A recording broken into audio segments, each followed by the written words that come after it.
ओम शांति। ये बाबा की 16 तारीख की साकार वाणी है। सार है मुरली का। मीठे बच्चे, अब अशरीरी होकर घर जाना है, इसलिए जब किसी से बात करते हो तो आत्मा भाई भाई समझ बात करो। देही अभिमानी रहने की मेहनत करो। प्रश्न: भविष्य राज तिलक प्राप्त करने का आधार क्या है? तो बाबा ने कहा, पढ़ाई। हर एक को पढ़कर राज तिलक लेना है। बाप की है पढ़ाने की ड्यूटी। इसमें आशीर्वाद की बात नहीं। पूरा निश्चय है तो श्रीमत पर चलते चलो। गफलत नहीं करनी है। अगर मतभेद में आकर पढ़ाई छोड़ी तो नापास हो जाएंगे। इसलिए बाबा कहते हैं, मीठे बच्चे, अपने ऊपर रहम करो। आशीर्वाद मांगनी नहीं है, पढ़ाई पर ध्यान देना है। ओम शांति। सुप्रीम टीचर बच्चों को पढ़ाते हैं। बच्चे जानते हैं परमपिता परमात्मा पिता भी है, टीचर भी है। ऐसा तुमको पढ़ाते हैं जो और कोई पढ़ा न सके। तुम कहते हो शिव बाबा हमको पढ़ाते हैं। अब ये बाबा कोई एक का नहीं है। मन मना भव मध्याजी भव, इसका अर्थ समझाते हैं। मुझे याद करो। बच्चे तो अब समझदार हुए हैं। बेहद का बाप कहते हैं, तुम्हारा वर्षा तो है ही यह है, कभी भूलना नहीं चाहिए। बाबा आत्माओं से ही बातें करते हैं। अभी तुम जीव आत्माएं हो ना। बेहद का बाप भी निराकार है। तुम जानते हो इस तन द्वारा वह हमको पढ़ा रहे हैं और कोई ऐसे नहीं समझेंगे। स्कूल में टीचर पढ़ाते हैं तो कहेंगे लौकिक टीचर लौकिक बच्चों को पढ़ाते हैं। यह है पारलौकिक सुप्रीम टीचर जो पारलौकिक बच्चों को पढ़ाते हैं। तुम भी परलोक मूल वतन के निवासी हो। बाबा भी परलोक में रहते हैं। बाबा कहते हैं, हम भी शांति धाम के निवासी हैं और तुम भी वहाँ के निवासी हो। हम दोनों एक धाम के रहवासी हैं। तुम अपने को आत्मा समझो। मैं परम आत्मा हूँ। अभी तुम यहाँ पार्ट बजा रहे हो। पार्ट बजाते बजाते तुम अभी पतित बन गए हो। यह सारा बेहद का मांडवा है जिसमें खेल होता है। यह सारी सृष्टि कर्म क्षेत्र है, इसमें खेल हो रहा है। यह भी सिर्फ तुम ही जानते हो कि यह बेहद का खेल है। इसमें दिन और रात भी होते हैं। सूर्य और चांद कितनी बेहद की रोशनी देते हैं। यह है बेहद की बात। अभी तुमको ज्ञान भी है। रचता ही आकर रचता और रचना के आदि मध्य अंत का परिचय देते हैं।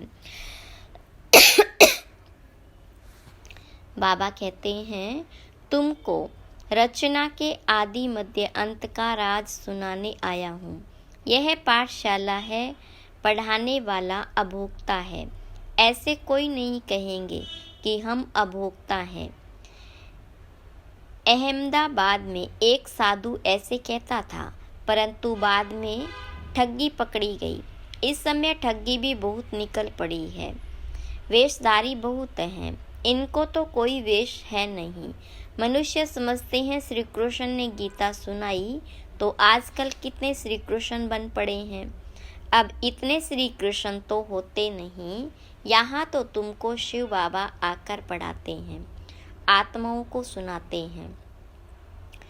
तुमको बार बार कहा गया है कि अपने को आत्मा समझ भाई भाई को सुनाओ। बुद्धि में रहे बाबा की नॉलेज हम भाइयों को सुनाते हैं। मेल अथवा फीमेल दोनों भाई भाई है। इसलिए बाबा कहते हैं, तुम सब मेरे वर्षे के हकदार हो। वैसे फीमेल को वर्षा नहीं मिलता है क्योंकि उनको ससुर घर जाना है। यहाँ तो है ही सब आत्माएं, अशरीरी होकर जाना है घर। अभी जो तुमको ज्ञान रतन मिलते हैं, यह अविनाशी रतन बन जाते हैं। आत्मा ही ज्ञान का सागर बनती है ना। आत्मा ही सब कुछ करती है, परंतु मनुष्यों को देह अभिमान होने के कारण देही अभिमानी बनते नहीं हैं। अब तुमको देही अभिमानी बन एक बाप को याद करना है। कुछ तो मेहनत चाहिए ना। लौकिक गुरु को कितना याद करते हैं, मूर्ति रख देते हैं। अब कहाँ शिव का चित्र, कहाँ मनुष्य का चित्र, रात दिन का फर्क है। वे गुरु का फोटो पहन लेते हैं। पति लोगों को अच्छा नहीं लगता कि दूसरों का फोटो पहने। हाँ, शिव का पहनेंगे तो वह सबको अच्छा लगेगा, क्योंकि वह तो परम पिता है ना। उनका चित्र तो होना चाहिए। यह है गले का हार बनाने वाला। तुम रुद्र माला का मोती बनेंगे। यूं तो सारी दुनिया रुद्र माला भी है, प्रजापिता ब्रह्मा की माला भी है। ऊपर में सिजरा है, वह है हद का सिजरा, यह है बेहद का। जो भी मनुष्य मात्र है, सबकी माला है। आत्मा कितनी छोटे से छोटी बिंदी है, बिल्कुल छोटी बिंदी है। ऐसे ऐसे बिंदी देते जाओ तो अनगिनत हो जाएगी। गिनती करते करते थक जाएंगे। परंतु देखो, आत्मा का झाड़ कितना छोटा है। ब्रह्म तत्व में बहुत थोड़ी जगह में रहती है। वह फिर यहाँ आती है पार्ट बजाने, तो यहाँ फिर कितनी लंबी चौड़ी दुनिया है। कहाँ कहाँ एरोप्लेन में जाते हैं, वहाँ फिर एरोप्लेन आदि की दरकार नहीं। आत्माओं का छोटा सा झाड़ है, यहाँ मनुष्यों का कितना बड़ा झाड़ है। यह सब है प्रजापिता ब्रह्मा की संतान, जिसको कोई एडम कोई आदिदेव कहते हैं। मेल फीमेल तो जरूर है। तुम्हारा है प्रवृत्ति मार्ग, निवृत्ति मार्ग का खेल होता नहीं। एक हाथ से क्या होगा, दोनों पहिए चाहिए। दो है तो आपस में रेस करते हैं, दूसरा पहिया साथ नहीं देता तो ढीले पड़ जाते हैं। परंतु एक के कारण ठहर नहीं जाना चाहिए। पहले पहले पवित्र प्रवृत्ति मार्ग था, फिर होता है अपवित्र, गिरते ही जाते हैं। तुम्हारी बुद्धि में सारा ज्ञान है। यह झाड़ कैसे बढ़ता है, कैसे एडिशन होती जाती है, ऐसा झाड़ कोई निकाल न सके। कोई की बुद्धि में रचता और रचना के आदि मध्य अंत का नॉलेज है ही नहीं। इसलिए बाबा ने कहा था, यह लिखो कि हमने रचता द्वारा रचता और रचना की नॉलेज का अंत पाया है। वह तो न रचता को जानते न रचना को।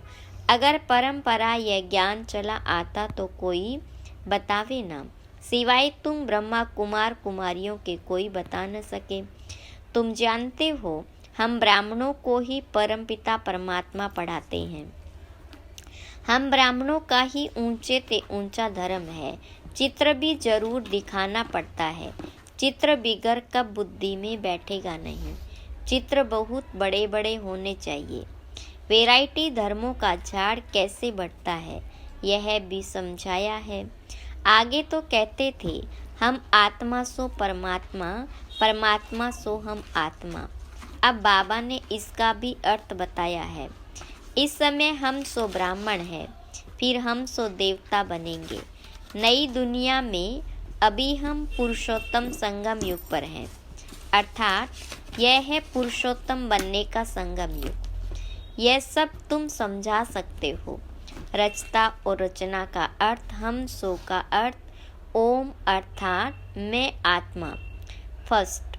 फिर यह शरीर है। आत्मा अविनाशी और यह शरीर विनाशी है। हम यह शरीर धारण कर पार्ट बजाते हैं। इसको कहा जाता है आत्म अभिमानी। हम आत्मा फलाना पार्ट बजाती हैं। हम आत्मा यह करती हैं। हम आत्मा परमात्मा के बच्चे हैं। कितना वंडरफुल ज्ञान है। यह ज्ञान बाबा में ही है, इसलिए बाबा को ही बुलाते हैं। बाप है ज्ञान का सागर, उनकी भेंट से फिर है अज्ञान के सागर। आधा कल्प है ज्ञान, आधा कल्प है अज्ञान। ज्ञान का किसको पता ही नहीं। ज्ञान कहा जाता है रचता द्वारा रचना को जानना, तो जरूर रचता में ही ज्ञान है ना, इसलिए उनको क्रिएटर कहा जाता है। मनुष्य समझते हैं क्रिएटर ने यह रचना रची है। बाबा समझाते हैं यह तो अनादि बना बनाया खेल है। कहते हैं पतित पावन आओ, तो रचता कैसे कहेंगे। रचता तब कहेंगे जब प्रलय हो फिर रचे। बाबा तो पतित दुनिया को पावन बनाते हैं, तो यह सारे विश्व का जो झाड़ है उनके आदि मध्य अंत को तो मीठे मीठे बच्चे ही जानते हैं। जैसे माली हरेक बीज को और झाड़ को जानते हैं ना, बीज को देखने से सारा झाड़ बुद्धि में आ जाता है। तो यह है मनुष्य सृष्टि का बीज, उन्हें कोई नहीं जानते। गाते भी हैं परमपिता परमात्मा सृष्टि का बीज रूप है, सत्यचित आनंद स्वरूप है, सुख शांति पवित्रता का सागर है। तुम जानते हो यह सारा ज्ञान परमपिता परमात्मा इस शरीर द्वारा दे रहे हैं, तो जरूर यहाँ आएंगे ना। पतितों को पावन प्रेरणा से कैसे बनाएंगे, तो बाप यहाँ आकर सबको पावन बनाकर ले जाते हैं। वह बाप ही तुमको पाठ पढ़ा रहे हैं। यह है पुरुषोत्तम संगम युग। इस पर तुम भाषण कर सकते हो कि कैसे पुरुष तमो प्रधान से श्रेष्ठ सतो प्रधान बनते हैं। तुम्हारे पास टॉपिक तो बहुत है। यह पति तमो प्रधान दुनिया सतो प्रधान कैसे बनती है, यह भी समझने लायक है। आगे चलकर तुम्हारा यह ज्ञान सुनेंगे, बल छोड़ भी देंगे, फिर आएंगे, क्योंकि गति सदगति की हट्टी तो एक ही है। तुम कह सकते हो कि सर्व का सदगति दाता एक बाप ही है। उनको श्री श्री कहते हैं। श्रेष्ठ से श्रेष्ठ है परमपिता परमात्मा, वो हमें श्रेष्ठ बनाते हैं। श्रेष्ठ है सतयुग, भ्रष्ट है कलयुग। कहते भी हैं भ्रष्टाचारी है, परंतु अपने को नहीं समझते। पतित दुनिया में एक भी श्रेष्ठ नहीं। श्री श्री जब आए तब आकर श्री बनाए। श्री का टाइटल सतयुग आदि में देवताओं का था, यहाँ तो सबको श्री श्री कह देते हैं। वास्तव में श्री अक्षर है ही पर पवित्रता का। दूसरे धर्म वाले कोई भी अपने को श्री नहीं कहते। श्री पोप कहेंगे क्या, यहाँ तो सबको कहते रहते हैं। कहाँ हंस मोती चुगने वाले, कहाँ बगुले गंध खाने वाले। फर्क तो है ना। यह देवताएं हैं फूल, यह है गार्डन ऑफ अल्लाह, भगवान का बगीचा। बाबा तुमको फूल बना रहे हैं। बाकी फूलों में वैरायटी है। सबसे अच्छा फूल है किंग फ्लावर। इन लक्ष्मी नारायण को नई दुनिया का किंग क्वीन फ्लावर कहेंगे। राजा रानी, तुम बच्चों को आंतरिक खुशी होनी चाहिए, इसमें बाहर का कुछ करना नहीं होता। यह बत्तियां आदि जलाने का भी अर्थ चाहिए। शिव जयंती पर जलानी चाहिए या दिवाली पर। दिवाली पर लक्ष्मी का आह्वान करते हैं, उनसे पैसे मांगते हैं, जबकि भंडारा भरने वाला तो शिव भोला भंडारी है। तुम जानते हो शिव बाबा द्वारा हमारा अकुट खजाना भर जाता है। यह ज्ञान रतन धन है। वहाँ भी तुम्हारे पास अथाह धन रहता है। नई दुनिया में तुम मालामाल हो जाएंगे। सतयुग में ढेरों के ढेर हीरे जवाहरात थे, फिर वो ही होंगे। मनुष्य समझते हैं यह सब खत्म होगा, फिर कहाँ से आएगा। खानियाँ खुद गई, पहाड़ियाँ टूट गई, फिर कैसे होंगी। बोलो, हिस्ट्री ज्योग्राफी रिपीट है ना। जो कुछ था सो फिर रिपीट होगा। तुम बच्चे पुरुषार्थ कर रहे हो स्वर्ग का मालिक बनने का। स्वर्ग की हिस्ट्री ज्योग्राफी फिर रिपीट होगी। गीत में है ना।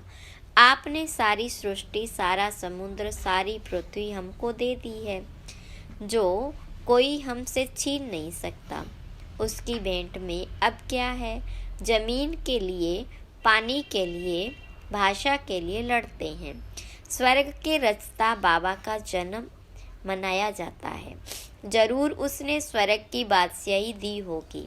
अब तुमको बाबा पढ़ा रहे हैं।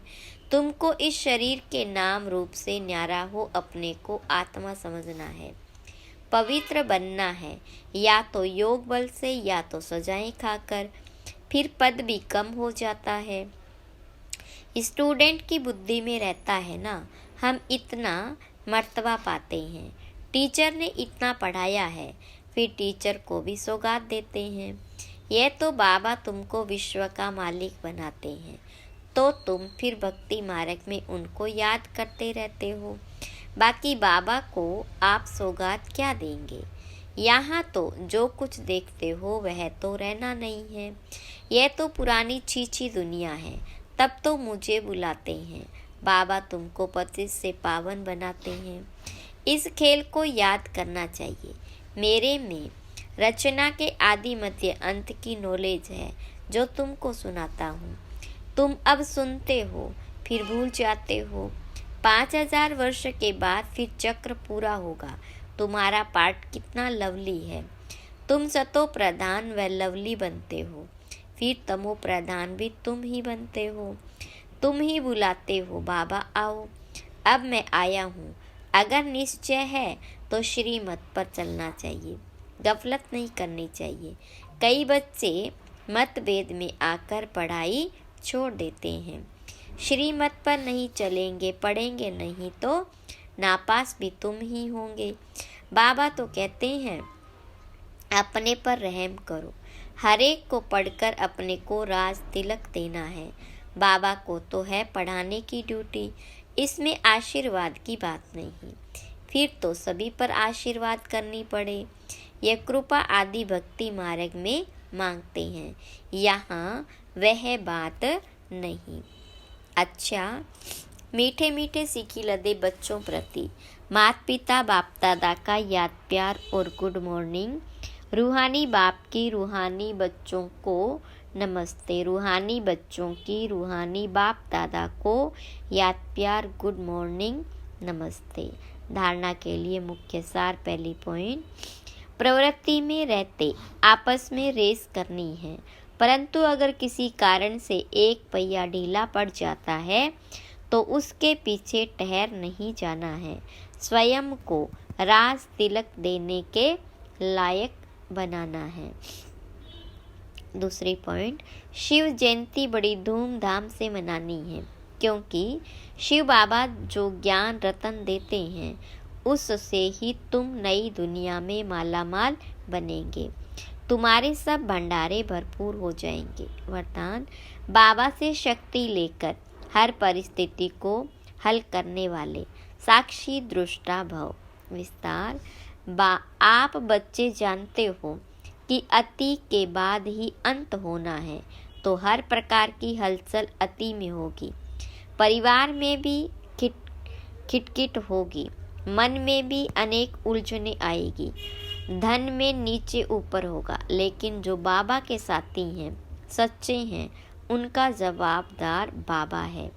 ऐसे समय पर मन बाबा की तरफ हो तो निर्णय शक्ति से सब पार कर लेंगे। साक्षी दृष्टा हो जाओ तो बाबा की शक्ति से हर परिस्थिति को सहज हल कर लेंगे। स्लोगन, अब सब किनारे छोड़ घर चलने की तैयारी करो। ओम शांति।